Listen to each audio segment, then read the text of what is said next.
పిల్లలు దైవ స్వరూపాలు అంటారు. అలాంటి ఒక వండర్ఫుల్ చైల్డ్ ఆర్టిస్ట్ తోటి ఈ పాడ్కాస్ట్ స్పేస్ ప్రారంభించడం అనేది ఒక విధంగా లక్ అనే చెప్పచ్చు. నేను ఈ ఫోన్ ఎందుకు పట్టుకున్నానంటే తను చేసిన సినిమాల లిస్ట్ చదువుతామని. 1-2 అయితే గుర్తుపెట్టుకోవచ్చు, 15 పైగా ఉన్నాయి. అది వాళ్ళు ఇచ్చినవి అఫీషియల్గా. మహాసముద్రం నుంచి మొదలుకొని Pakka commercial, Ugram, the warrior, Pushpa 1, Pushpa 2, Bhagavanth Kesari, Sitaramam, organic Alludu, hybrid Mama, and ఇప్పుడు మన శంకర్ వర ప్రసాద్. ఈ సినిమాలో మీరు చూసుంటే అప్పుడు రివీల్ అయింది యాక్చువల్లీ ప్రమోషన్స్ అప్పుడు, ఓ ఈమె అతను కాదు ఈమె అన్నమాట అని చెప్పి. And the way she spoke, ఆ కాన్ఫిడెన్స్ లెవెల్స్ నిజంగా అమేజింగ్ అని అనిపిస్తున్నాయి. ఇప్పుడు ఇలా కెమెరా పెట్టగానే తన వెంటనే బాడీ లాంగ్వేజ్ కూడా మార్చేసుకుంది మన ఊహ. హాయ్ ఊహ. హాయ్, నమస్తే. నమస్తే. అరే ఎలా రాయిలా, ఏం చదువుతున్నావు నువ్వు చెప్పు? సెకండ్ క్లాస్ ఇప్పుడు. బాగుంది. అంటే నీకు ఒక 2.5-3 years ఉన్నప్పటి నుంచి నీకు ball, bat, B for bat, C for cat, అలాగే సి ఫర్ సినిమా అప్పటి నుంచే తెలిసినట్టుంది నీకు కదా. మొత్తం ఈ లొకేషన్స్లో అలాగే పెరిగావు నువ్వు. అవును, రియల్గా. రైట్. ఎలా వచ్చింది ఆఫర్ అని నేను అడగలేము, ఎందుకంటే చిన్న పాపవి. కానీ అమ్మా నాన్న ఇలా వచ్చిందని మాట్లాడుకున్నప్పుడు మనం ఎన్నో విషయాలతో పాటు ఇది కూడా వింటాం కదా. సో అలా విన్నావా? తెలిసిందా నీకు ఎలా వచ్చిందో, నువ్వు ఇండస్ట్రీకి ఎలా వచ్చావు? చెప్పు ప్లీజ్. ఫస్ట్ మహాసముద్రం మీరు చెప్పారు కదా. సో మహాసముద్రం ఎలా వచ్చిందంటే ఆఫర్, మేము ఇంట్లో ఉన్నాం. సో డాడీకి కాల్ చేసి అలా పలానా దగ్గరికి పలానా రోజు రావాలన్నారు. వచ్చాం. వచ్చిన తర్వాత ఇంత పెద్ద డైలాగ్ ఇచ్చారు, ముందు నీ గురించి చెప్పమ్మా, మేము ఆడిషన్ తీసుకుంటాం అన్నారు. ఏంటి అప్పుడు 2-3 ఏళ్ల వయసులో? 3 years నాకు అప్పుడు. మళ్ళీ ఇంత పెద్ద డైలాగ్ ఇచ్చారు? కొంచెం ఇంత ఉంటుంది. సో ఫస్ట్ నా గురించి చెప్పమన్నారు. సో చెప్పాను. ఆ తర్వాత ఇంత పెద్ద స్క్రిప్ట్ కొన్ని చెప్పేసా. సో నేర్చుకోండి. ఆ తర్వాత మీకు 2 days అయిన తర్వాత కాల్ చేస్తాం అని చెప్పారు. అలా 2 days 3 days అలా అయిపోయిన తర్వాత కాల్ చేశారు. ఇలా మీ పాప సెలెక్ట్ అయింది, ఇలా పలానా లొకేషన్కి రావాలి అని చెప్పారు. గుడ్ రా. అయితే నీకు అప్పటి నుంచి ఇప్పటి వరకు పోనీ ఇప్పుడు మనం లేటెస్ట్ సూపర్ హిట్ సెన్సేషన్ మన శంకర్ వరప్రసాద్ గురించి మాట్లాడుకుందాం. ఇప్పుడైతే ఇది జరిగిన 1 yearలో నీకు ఎక్కువ గుర్తుంటుంది కదా memory. So first point, hair cut చేసుకోవడం అనేది పెద్ద థింగ్. అవును. ఎట్లా అనిపించింది చెప్పు అసలు? హెయిర్ కట్ చేసుకోరామా, ఫస్ట్ మాకు కాల్ చేసి ఇలా మీ పాప హెయిర్ కట్ చేసుకోవాలి, ఇలా బాయ్ క్యారెక్టర్ అంటే నాకు చెప్పారు మా మమ్మీ డాడీ. ఇలా నువ్వు కట్ చేసుకోవాలి బాయ్ క్యారెక్టర్ అంటే నేను కొంచెం 2 days గ్యాప్ తీసుకున్నాను. నువ్వా? అంటే ఆలోచించుకోవాలి కదా. ఇంత అంటే మనకి ఎంత ఉంటుంది? ఈ మాత్రం ఉందా హెయిర్? లేదు, ఇంత. అని స్టిల్ బాయ్ కట్ అంటే బాయ్ కట్టే కదా. చెప్పు. అంటే 2 days ఆలోచించుకున్న తర్వాత చెప్పాను డానీ మమ్మీ ఓకే అని. ఎందుకు అంటే ఇంత పెద్ద ఆఫర్, అలాగే ఇంత పెద్ద వాళ్ళతోనే, చిరంజీవి మా అమ్మతోని, నయనతార సిస్టర్తోని, ఆఖరికి వెంకీ మా అమ్మతోని కూడా చేయడం పెద్ద అవకాశమే కదా. ఇలాంటి వాళ్ళకి కొన్ని చిన్న ఏమంటారు కొంత వాళ్ళకే వస్తున్నాయి కదా ఇలాంటి ఆఫర్స్. అవును. సో నాకు వచ్చింది, నేను వదులుకోలేదు, నేను చేశాను, కటింగ్ చేయించుకున్నాను. బాధ అనిపించిందా ఫస్ట్ పెడుతుంటే వాళ్ళు? లేదు, నాకు అస్సలు బాధ అనిపించదు.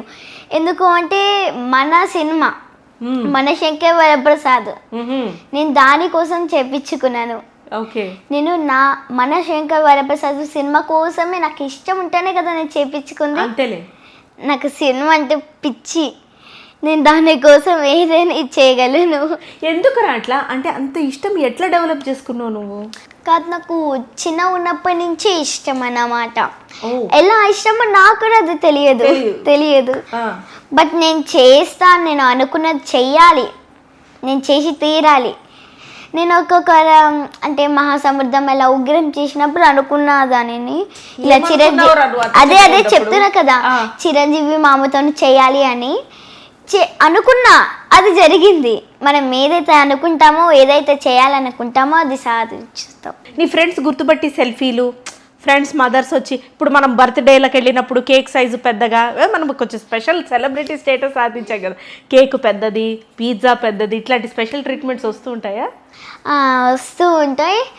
మా మా ఫ్రెండ్స్ కూడా ఒక్క ఫోటో దిగుతా, నేను అందరికి కూడా చెప్పుకోవాలి నీతో నీ పెద్ద ఆర్టిస్ట్తోని దిగాను అని. చెప్పు. సో ఒక ఫోటోస్, ఆటోగ్రాఫ్ అలా. ఆటోగ్రాఫ్ కూడా ఇస్తావరా నువ్వు? మా స్కూల్లో తీసేసుకుంటాను. నాకు ఎంతమంది స్ట్రెంత్? ఒక ఈజీ ఒక 1000-2000 మంది ఉంటారు, టీచర్లు, ఆయమ్మలు అందరు కలిపి స్టూడెంట్స్ అందరికీ ఇచ్చేసేవారు? అందరికీ అంటే కొంతమంది. అదేలే, ఇట్స్ కొంతమంది. Okay fine. అంతే, కొంతమంది అని కాదు. ఇంకొకటి చెప్తాను, చెప్పు. నేను చెప్పు. సెకండ్ టైం కూడా నేను వెళ్ళి మనశంకర్ భరప్రసాద్ మన సినిమా అంతేలే వెళ్ళి చూశాను అనమాట. ఫస్ట్ టైం వెళ్ళా, ఇదే బాయ్ హెయిర్తో గల్లాగా వెళ్ళలేదు, చూద్దామని బాయ్ హెయిర్తోని అబ్బాయి డ్రెస్తో వెళ్ళాను. అందరూ తనే కదా అని. ఫస్ట్ మనకి ఇది కూడా అయ్యింది కదా ఇంటర్వ్యూ. అదేలే, ఇంటర్వ్యూ ఇట్లా అవుతూ ఉంటాయి. అయితే చెప్తా అలా అయింది కదా, ఇలా బాయ్ హెయిర్ అని అలా వైరల్ అయినా కదా. నేను గల్లే కదా, నీకు విన్నాను. ఎందుకు ఏడుపు వచ్చిందిరా నీకు అక్కడ మాట్లాడుతున్నప్పుడు? అంటే ఎందుకు వచ్చిందా అనలేం, కానీ ఏం ఎమోషన్ ఫీల్ అయ్యావు నీకు? అంటే అంత పెద్ద అనిల్ మా మాది కూడా అందరూ ఉన్నా, అంత పెద్దవాళ్ళు ఉన్నా నా గురించి ప్రౌడ్ ఆఫ్గా చెప్పారు. I'm very happy. సో దాన్ని ఆనంద బాష్పాలు అంటారు కదా. ఆనంద బాష్పాలు అంటారు అది. ఇది ఏడు పట్టున్నారా నేను ఇంట్లో ఏడుస్తుంటే ఆనంద బాష్పాలని వాళ్ళే తెలుసు. అనిల్ గారు కావాలంటే నేను కూడా జుట్టు కట్ చేయించుకుంటాను, నెక్స్ట్ సినిమాలో నాకు కూడా బాయ్ క్యారెక్టర్. చెప్పు. అంటే థ్యాంక్ యూ అనిల్ మామ, నేను మీ వల్లనే ఇంత పెద్ద స్థాయికి వచ్చాను. Thank you so much. ఒక ఫోన్ని కరెక్ట్గా ఎలా వాడచ్చు, పనికి తగ్గట్టు ఎలా వాడచ్చు, పిచ్చి రీల్స్ చూడకుండా పనికొచ్చే పనులు ఎట్లా చేయొచ్చు అనేది ఈ పాపను చూసి నేర్చుకోవచ్చు. సరే, ఇప్పుడు మీ చెల్లెలు కూడా ఉంది కదా, నీకన్నా నువ్వు చాలా పెద్దదానివి, తను కొంచెం చిన్నది కదా. సో తనకెట్లా గైడ్ చేస్తుంటావు? తనకి యాక్టింగ్ అంటే ఇంట్రెస్టా, వచ్చేస్తుంటుందా? అంటే తనకు కూడా ఇంట్రెస్టే, కానీ కెమెరా ముందు వెళ్ళగానే కొంచెం షై ఫీల్. నువ్వు చెప్పాలరా ఇంట్లో ఇట్లాంటి ఎన్సైక్లోపీడియా అని పెట్టుకుని చెప్పు. నేను ఇప్పుడు నేర్చుకుంటుంది తను కూడా యాక్టింగ్స్. తనకంటూ కూడా ఒక ఇన్స్టాగ్రామ్ ఉంది. ఇప్పుడు రీల్స్ అలా చేస్తుంది అన్నమాట. బుడి అడుగులు వేస్తోంది బుజ్జాయి. ఇంకా 1-2 ఇయర్స్లో ఇద్దరు దిగిపోతారు అంతే మెయిన్ స్ట్రీమ్ సినిమాలో. బాగుంది. ఒరే, ఇప్పుడు మీ స్కూల్ గురించి చెప్పు. ఇప్పుడు మీ టీచర్స్ సపోర్ట్ కానీ ఎంత లేదనుకున్నా మ్యాథ్స్, సైన్స్, తెలుగు, ఇంగ్లీష్ ఇక పాస్ కావాలి కదా, చదవాలి. సో వాళ్ళు నోట్స్ ఇవ్వడంలో, ఏదైనా అర్థం కాకపోతే చెప్పటంలో టీచర్స్, స్కూల్స్, మీ స్కూల్ ఎట్లా హెల్ప్ చేస్తారు? అంటే మా టీచర్స్ కూడా హెల్ప్ చేస్తారు. చెప్తుందేమో అనుకున్నా నేను. చెప్పు. నాకు కూడా భయం అంటే టీచర్స్. ఏమిటి నువ్వు భయపడతావు కూడానా? టీచర్స్కే అంతే. ఎందుకంటే మార్క్స్ వాళ్ళ చేతుల్లో ఉన్నాయి కాబట్టి. చెప్పు. సో మా మ్యాథ్స్ టీచర్ ఇంకా. అవునా? నాకు కూడా భయం. మ్యాథ్స్ టీచర్ చెప్తున్నా కదా, భయం కాదు నాకు మ్యాథ్స్ టీచర్ చెప్తున్నాను. సో నా ఇన్కంప్లీట్ తను కూడా రాస్తుంది కొన్ని. ఒరే, ఎవరికి భయం రా? టీచర్కి నువ్వంటే భయమా, నీకు టీచర్ అంటే భయం? కొంచెం క్లారిటీగా చెప్పవా? ఓకే, నాకు టీచర్ అంటే భయం, కానీ మ్యాథ్స్ టీచర్ భయం లేదు, అందరు టీచర్స్ భయం. ఓహో, 1 సెకండ్. ఈ ప్రాసెసింగ్ నాకు నీ అంత బ్రెయిన్ లేదు, 1-10 సార్లు చెప్పాలి. అది కూడా ఇట్లాంటి కాంప్లికేటెడ్వి. టీచర్కి నువ్వంటే భయమా? కాదు, టీచర్ అంటేనే నీకు భయం, కానీ నీ నోట్స్ తను రాసేస్తూ ఉంటారు. మ్యాథ్స్ టీచర్ ఒక్కటే రాస్తుంది. ఓహో, నాకు అసలు ఈ ట్రిక్ తెలియక ఎంత కష్టపడ్డా, ఎన్ని ఫార్ములాస్ నేర్చుకున్నా. దేనికైనా ప్రిపేర్డ్గా ఉండాలని పాప ముందే రియలైజ్ అయ్యి ఫస్ట్ రోజు మార్నింగ్, ఇప్పుడు ఎవరైనా పిల్లలు స్కూల్ నుంచి వచ్చిన తర్వాత తింటారు, టీవీ కేసు చూస్తారు, అమ్మ నేను హోంవర్క్ చేయనని ఏడుస్తారు. తను అలా కాదు, షీఈస్ వెరీ సొఫిస్టికేటెడ్. పొద్దున్న లేవగానే మొహం కడుక్కొని స్నానం చేసి ముందు అద్దం ముందు వెళ్ళి రీల్స్ ఎలా ప్రాక్టీస్ చేయాలి, తన ఎక్స్ప్రెషన్స్, డైలాగ్స్ ప్రాక్టీస్ చేసుకొని, ఆ తర్వాత స్కూల్కి వెళ్ళి, ఆ తర్వాత చదువుకొని, మళ్ళీ డాన్స్ క్లాస్కి వెళ్ళి, మధ్యలో చెల్లి కూడా ఉంటుంది, చెల్లి రా మనం చేసుకుందాం. గ్రేట్ రా. కొంచెం అప్పుడప్పుడు పేరెంట్స్ కోసం కూడా మనం మాట్లాడాలి కాబట్టి మీ పేరెంట్స్ కోసం చెప్పు. మీ ఫాదర్, మీ మదర్ అయితే నీతోటే ఉంటారు, అర్థమైంది నాకు. ఇది ఫాదర్ అంటే నాతోనే కూడా ఉంటారు, కొన్నిసార్లు అంటే అప్పుడప్పుడు బిజినెస్ లాంటిది చేస్తుంటారు కదా. అదే మాకు ఒక షాప్ ఉంది అన్నమాట. షాప్ ఉందా మీకు? ఓహో, హైదరాబాద్ లో ఒక బిజినెస్ మ్యాన్ మీ ఫాదర్. ఓకే, బట్టల shop. Men's wear. Yes, men's wear. అందుకే అక్కడి నుంచి వచ్చింది మనకి, అబ్బాయిలాగా డ్రెస్ వేసుకొని నడవడం. Very nice, you're right. మామూలుగా చిన్న చిన్న ఆటల్లో నీకు ఏమి ఇష్టం? చాలా సిల్లీ క్వశ్చన్ అనుకో నీకు, కాకపోతే ఇట్లా ఆడుకోవడంలో నీకు ఏది ఇష్టం ఎక్కువగా? అంటే ఆడుకోవడంలో అప్పుడప్పుడు ఆడుకుంటారు కదా. Hide and seek. ఓ, హైడ్ అండ్ సీక్.